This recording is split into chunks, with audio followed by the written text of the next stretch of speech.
Para sa mga third party collection agencies, no, ito advice ko lang sa inyo, medyo dalang-dalangan nyo yung mga harassments na ginagawa ninyo doon sa mga OLA victims, na kung saan sabi nga ay binibenta sa inyo o pino-forward sa inyo, tapos kayo na nakikipag-cooperate o kayo na nakikipag-coordinate doon sa mga OLA victims. Kaya mas malala pa kayo doon sa mga OLA minsan mas may dinadami pa kayong tao doon sa sulat na binibigay ninyo. Tara, talakayin natin ito. Alright, magandang araw po muli mga kadyani. Ito po ang inyong lingkod.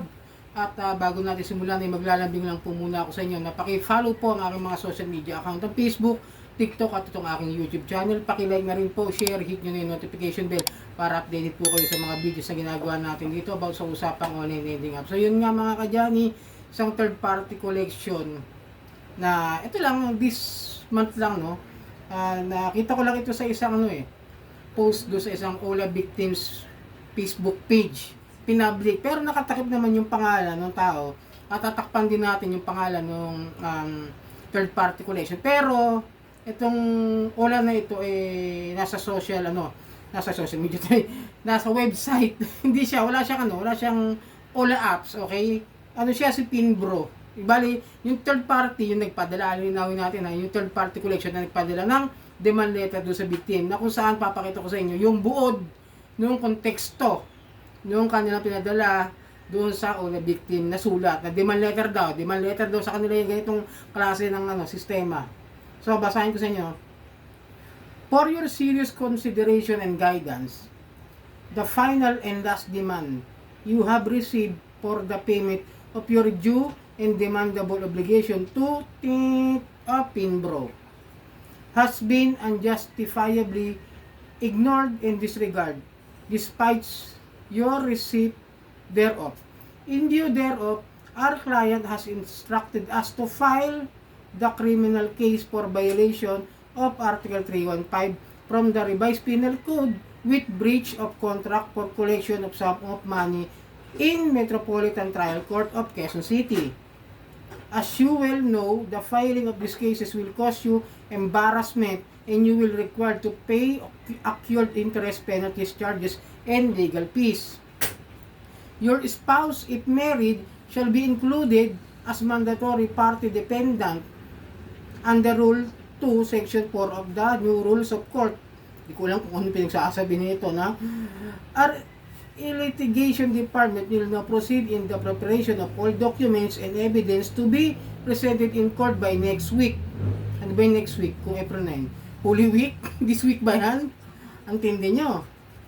In the interest of justice, you are hereby given a non-extendable period of 24 hours from receipt hereof in order to avoid additional legal charges and forfeiture of any amnesty solution with our client.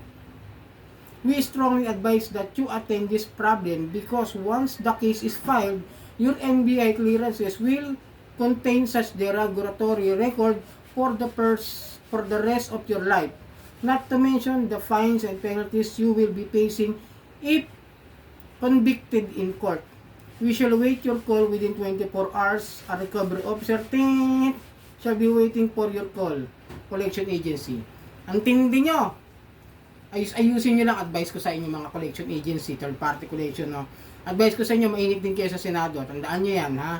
Hindi ko kayo sinisiraan, hindi ko kayo wala akong planong siraan yung negosyo nyo. Ang advice ko sa inyo, ayusin nyo yung pamamaraan ng demand letter na pagpapadala. Tulad nito, yung body of letter niya, napakalayo doon sa katotohanan na sinasabi nyo. Kasi ako, nakaranas ako ng demand letter Nakatanggap ako ng mga demand letter before. So, naintindihan ko naman yung demand letter, di ba? Marami na kaming gumagawa ng mga ganito. Kung ganitong klase ng demand letter ipapadala niyo sa mga kliyente ng mga nagkaroon ng utang at ipinasa sa inyo, tandaan niyo, hindi demand letter ito. Pananakot letter to, kagaya ng sinasabi ng ating kaibigan si Boss Rai. Totoo naman yun, pananakot letter. Biruin mo, your spouse, if married, shall be included as mandatory party dependent. Ano to, idadamay nyo doon sa kaso? O doon sa kliyente nung OLA na yan? Sasampahan nyo rin ba siya ng kaso? Hindi ko magets Totoo lang, hindi ko magets yung pinagsasabi nyo rito.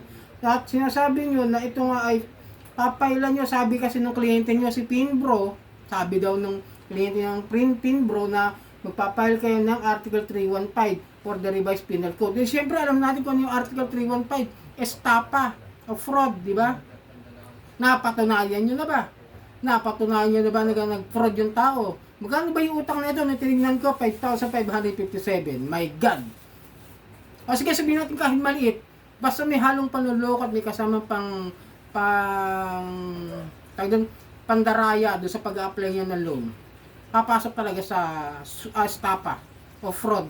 Pero kung hindi niyo naman napatunayan, sasabihin niyo nakakasuhan niyo estafa yung tao, pero utang ang pinag-uusapan, napakalabo pa sa sabaw ng pusit. Okay? Tapos ito sinabi niya, no? With breach of contract for collection of sum of money. Paano niyo pinagsama yung 315 doon sa collection of sum of money sa small claims court? Eh, civil case yung pinapasok niya, tapos papasok niyo yung criminal case. Eh, hindi niyo nga na-failan pa. Pailan niyo muna para maniwala ako sa inyo. Ipadala niyo to mismo sa korte, itong sulat niyo. Ewan ko pag hindi binasura. Totoo lang, maniwala kasi hindi. Kasi, tinatakot niyo yung tao eh. Hindi ito para sa akin. Kasi ibang-iba to sa demand letter na natanggap ko. Napakalayo. Ang nakakalagay rin sa akin sa demand letter, yung perang utang ko, kung magkano babayaran ko, kung kailan ko kayang bayaran. Ayun lang. At pagpapaalala na bigyan ka namin ng 3 days after this ma-receive. O, di ba? Ganyan lang. Wala ganito eh. Wala akong nakababasan ganito klaseng breach of contract, 315, municipality court, o something like, dadama yung pamilya, dadama yung asawa, kung may asawa man. Di ba?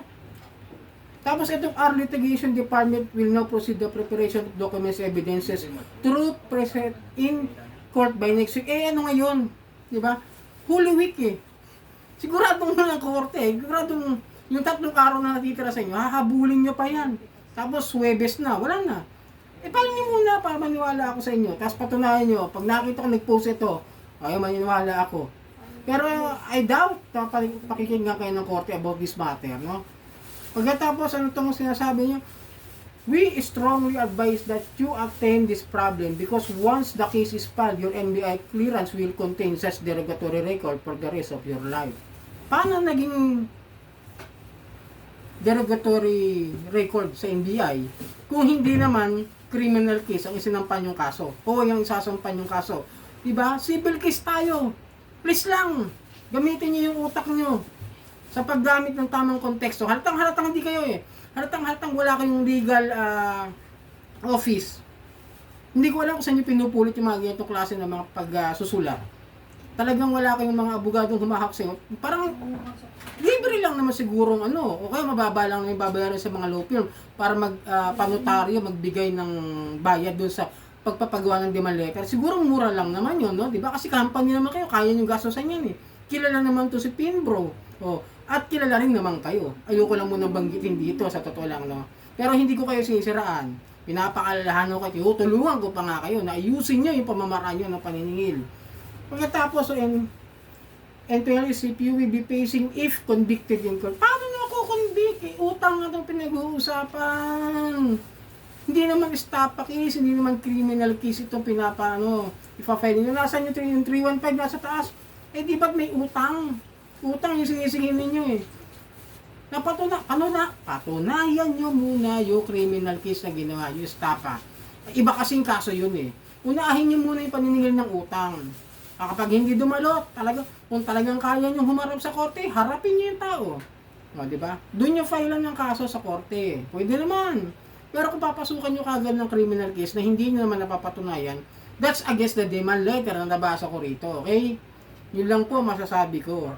So, kapag kayo nakaka-receive ng ganito, pinadala sa inyo through snail mail o post office, it's better to lumapit kayo sa mga abogado, legit na mga abogado. Kung may kakilala kayo, may kaibigan kayo, kasi naman, pakita nyo yan, at para sa akin, disclaimer do abogado, naiintindihan ko lang kasi yung nakasulat kasi nakatanggap din ako ng demand letter. Kaya alam ko kung ano yung legit do sa hindi.